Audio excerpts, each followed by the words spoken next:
Hello दोस्तों, veterans नमस्कार। मैं दीवान सिंह। मैं आपको बताना चाहूँगा, हमारा देश एक डेमोक्रेटिक कंट्री है और यह फ्रीडम ऑफ एक्सप्रेशन और फंडामेंटल राइट्स का बोलबाला है। हर व्यक्ति को अपनी बात कहने का अधिकार है, लेकिन विद इन रीजनेबल लिमिट्स।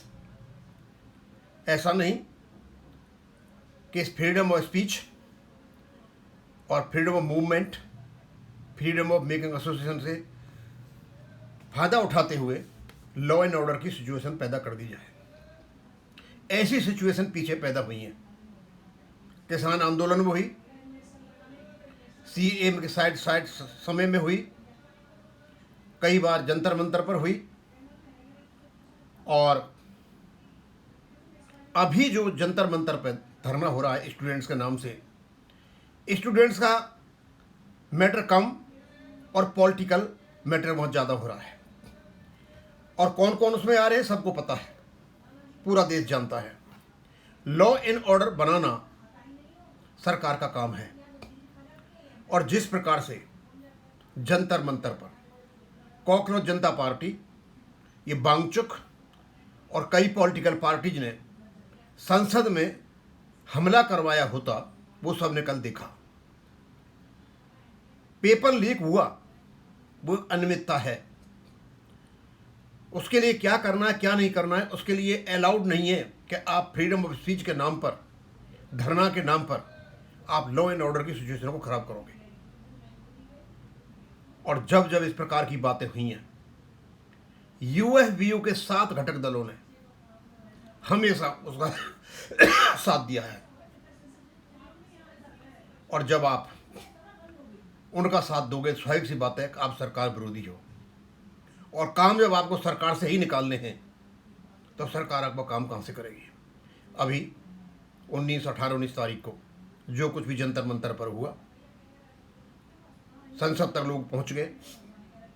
जो जिस पार्टी से था, अपोजिट पार्टी के लोग काफ़ी वहाँ पहुंचे। कुछ भूतपूर्व सैनिक भी पहुंचे जिनकी कोई बूझ नहीं थी, जिन्होंने अपनी हरकतों से भूतपूर्व सैनिकों के जो मुद्दे थे वो साइड में लुढ़का दिए। हर व्यक्ति को अपनी पॉलिटिकल एफिलिएशन का अधिकार है, लेकिन देश के खिलाफ नहीं। शायद जो कुछ भी कल देखा, उसका समर्थन यदि यूएफबीयू के 60 घटक दल करते हैं तो बड़ा सीधा साधा अर्थ निकलता है कि आज तक इन लोगों ने बैंक पेंशनर्स की एक भी मांग का समर्थन नहीं किया।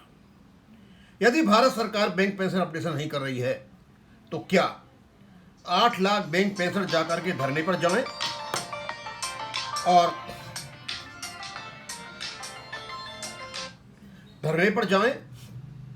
और संसद में हमला कर दें? मैं पढ़ के बताता हूं इन 7 यूनियन ने क्या किया। कहते हैं ऑल इंडिया बैंक एसआर के साथ है, इनमें नोबो और एनओडब्ल्यू नहीं है। ज्वाइंट प्रेस रिलीज किया है 20 अप्रैल 2026 को।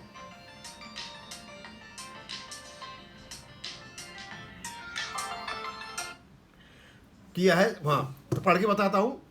The 7 bank employees and officers organisation बाया, ये 7 यूनियन का नाम है यहाँ पर, express but deep concern over the reported police action and lathi charge on students holding a peaceful protest at Jantar Mantar today in support of their demands.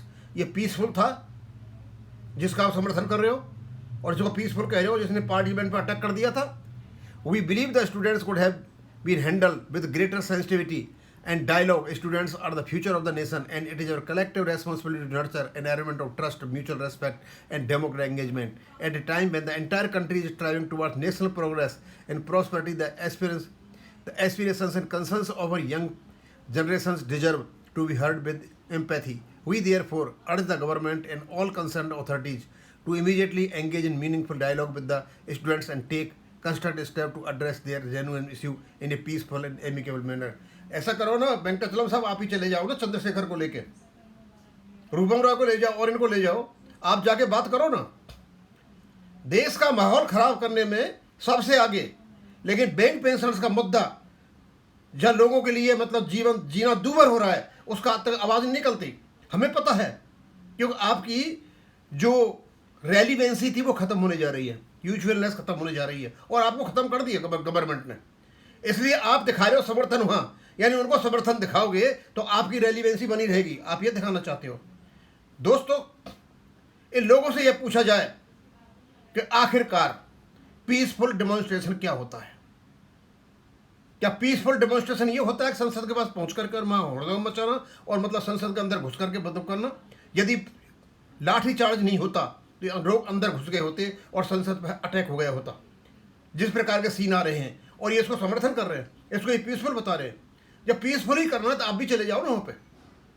ये देश में लोग रहते हैं और ये देश का खाते हैं, इस देश में रहते हैं, सब कोई सब कुछ समझता है। हमारा बैंक पेंशन अपडेशन केवल और केवल इन लोगों की जो नीयत है, इस नीयत को भारत सरकार अच्छी तरह से जानती है, इसलिए नहीं हो पा रहा है। और क्यों उसको कहते हैं ना, गेहूं के साथ में घुन पिसना, ये घुन पिसा जा रहा है। मैं तो अचंभे में हूं कि किसी ने निकाला कि इन्होंने किसान आंदोलन का समर्थन किया जिसमें कई आदमी मारे गए थे। इन सीए और एनसीए का जो हुआ था उसमें भी इन लोगों ने समर्थन किया था, जिसमें बहुत बड़ा मर्डर हुए थे और अब तक केस चले हुए हैं। मतलब जहां भी इस प्रकार अभी ये इस बांगचुक को मतलब वो समर्थन कर रहे हैं जो ये दार्जिलिंग का रहने वाला है, वहां पर इसका सब पता है लोगों को ये क्या करता है क्या नहीं करता है, और सब बाहर से पैसा खाने वाले लोग इनका ही समर्थन करते हैं। इन लोगों से बच करके रहने की जरूरत है। और जितने भी एम्प्लॉइज और यूनियन में लोग हैं,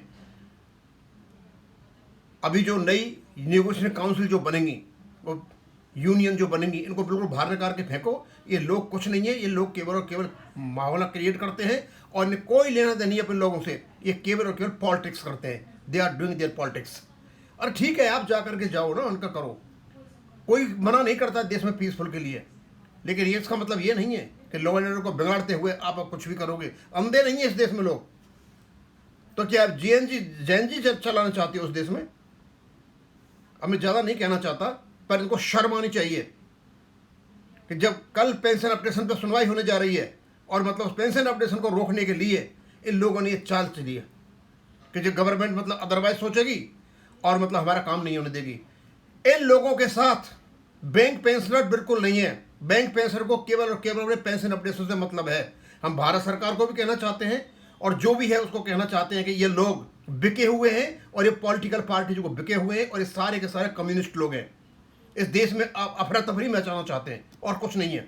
यदि इसको पीसफुल डेमोन्स्ट्रेशन कहते हैं जो कुछ भी हुआ, तो मुझे पता नहीं ये एज पीसफुल तो विदाउट पीसफुल क्या होता है। अब इसको यहीं खत्म करूंगा। थैंक यू, धन्यवाद।